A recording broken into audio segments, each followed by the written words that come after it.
harap man o sa likod ng camera. At sa nakaraang 4 na taon, lagi nang kakabit ng pangalan ni Claudine, si Rico. This is the first time we met.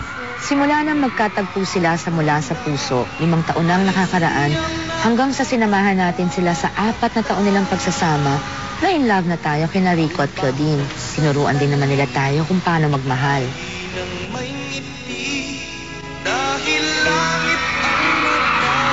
Ilang ulit natin silang nakasama sa telebisyon at pelikula, pare-parehong tinangkilik at sinundan. Sa huling pelikula nilang Got to Believe, naramdaman natin ang tunay na magic of falling in love. For now, alam na natin na hindi na tayo magiging witness sa pagmamahalan nila. But for Rico and Claudine, I guess magpapatuloy pa rin ang kanilang pag-iibigan. Whether or not we live to see or feel that love again, I guess it's not for us to discover. But for Rico and Claudine, I guess they'll always be in love. Got to believe in magic. Tell me how two people find each other.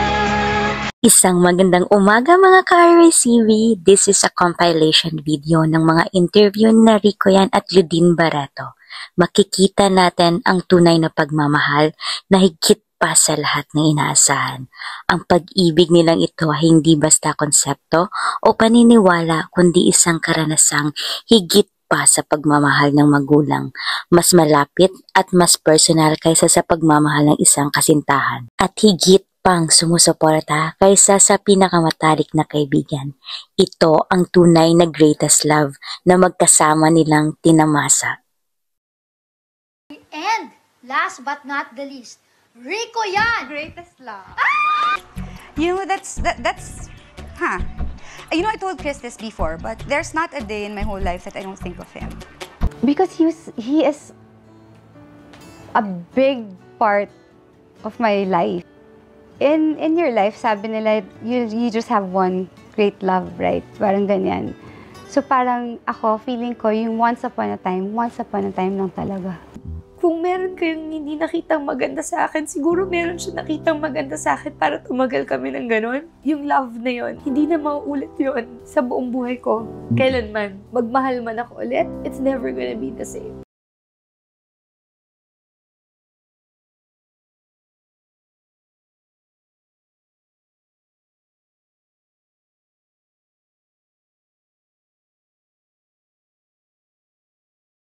The impression kasi na doon sa mga naririnig kong balita na parang ikaw yung hindi nagiging magandang parang influence kay Claudine. And at the same time, ka rin daw ang tumitira sa'yo. So, anong masasabi mo tungkol sa ganun? To each his own, to each her own, to each their own. Ang makakalam lang talaga na mga nangyayari sa relasyon namin is me and Claudine. At yung sinasabi ng tao, Grace ako sa career ni Rico.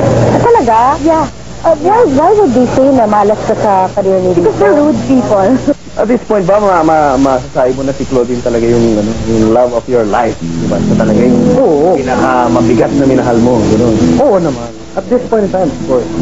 Masasabi ko na si Madam bakit ka ba Madam ang tawag sa kanya? Hindi ko alam. Siguro force of habit. Itong birthday ko, wala akong inayos at all. Ang daming surprise. Sa lahat. 3 weeks pang walang tulog. He made yung CDs na nag-duet pa siya sa akin. Hindi ko maalam. Wow. So that's sobrang sweet. All that birthday gift niya sa'yo yun. Yeah. Ayun, sweet naman. Trip lang. If ever happens again, will it be a garden wedding, a wedding in Bali, a wedding outside the country? Outside the country? Bakit? Why not here? You know, Rico and I were I don't know, we don't actually talk about each other lang. Yun lang. Siguro, Mexico? Yeah. Why you've been there? Kayong dalawa?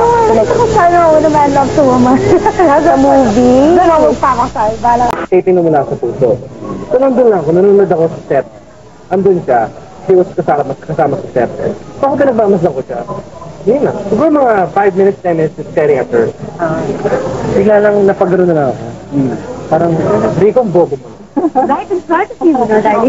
Palaas ng babaeng hinahanap mo at hinabol mo, kaya nandyan lang pala sa ilalim ng ilong mo. But does it help to have a partner na kasama mo sa isang trabaho? Like May advantages, may disadvantages. yung advantage. But he understands. Nadaintindihan niya yung system, yung trabaho, yung oras sa trabaho, yung what you have to do. You know, mahirap. Yun nga. Competition. Meron ba? Yung Competition. No. Para- Alam mo, saludo ako na sa yung handle. Oh, hindi naman. Hindi naman.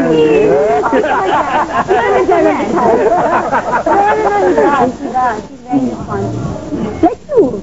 Claudine is also a very responsible person now that you're living independently. Napagay nga. If I were to live alone like her, mangangayayat ako, wala akong pagkain. Sa bahay, tuloy sa bahay, everything, to the last detail, covered niya. She can cover everything. Sobrang niyang responsible sa bahay, that she can even cover yung mga pagkukulang ko pagdating sa bahay. Like, ultimo kwarto ko she goes to our house siguro once every 2 months at alam niya kung ano kulang sa kwarto ko. Wow! Talagang bigla na magugulat ako one day. Oh, Rico, earbuds Photon bud wala. Wala na talaga akong earbuds, wala na talaga akong cotton bud. Yung ganon. So, tinitingnan niya lahat? Hindi na. Kulang ganon. She needs to see it. She knows. Sasala kayo. Someone once told us na if you know deep inside, your gut will tell you that you found the right person. Talagang you have to work so hard at the relationship na parang hindi na mawala yung person na yan. Alam mo na, ito na yung babae, or ito na yung lalaki, for me, you look that far na. Or maybe they're just too young, diba? At this point in time tayo medyo 30-something na tayo. Kaya ikaw lang Claudine, she'll always be perfect. In my eyes, she'll always be perfect. And I will love her unconditionally because of and in spite of her. But for me, that is not the prerequisite for marriage. Ang sa akin, the prerequisite will never be the perfect person. It's always going to be the perfect timing for you to discover within yourself that you're ready to get married. And, if whoever girl you're with, and I'm hoping it's going to be her, and talagang, she's going to be the one that you're going to marry.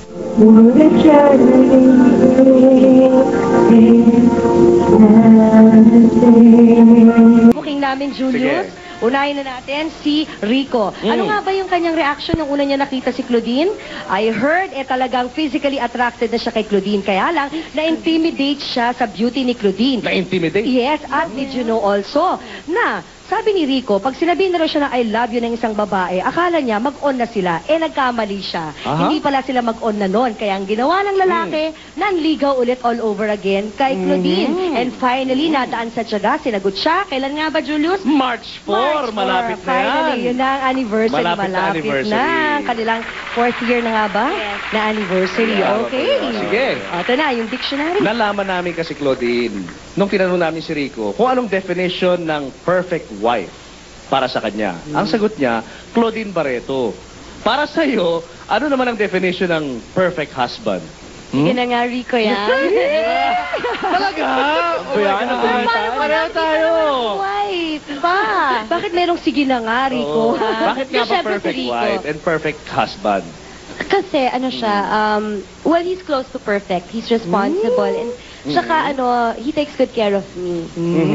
Enrico, bakit naman na perfect si Claudine Barreto as a wife material someday? Dahil lahat ng gawain na hindi lang pambahay pero lahat ng bagay na pang-asikaso sa iba, napakadali para sa kanya. Ayun. Napakadali talaga para sa kanya. So, teka muna. Hindi siya ume-effort para lang gawin yun. For being that strong woman who would always back up a man. I think lahat ng lalaki kailangan ng isang babaeng malakas. Kasi aminado ako na I also have my weak points. I have my weak moments. And whenever I go through these weak moments, there's only one person I come running to, and that's her. So, Malapit na akong maiyak. so parang I think that if it weren't for her, I wouldn't be where I am right now. Because siya yung pader na sinasandalan ko. You know, di ba, I will still be true to my word that my only goal for her is to see her spread her wings and fly. And when she does, I told her not to look back, and I will be happy for her. Claudine, live life, move on, and just continue to love. And allow me to be the one to say na para kay Rico at sa aming lahat who believed in the magic, mahal ka namin.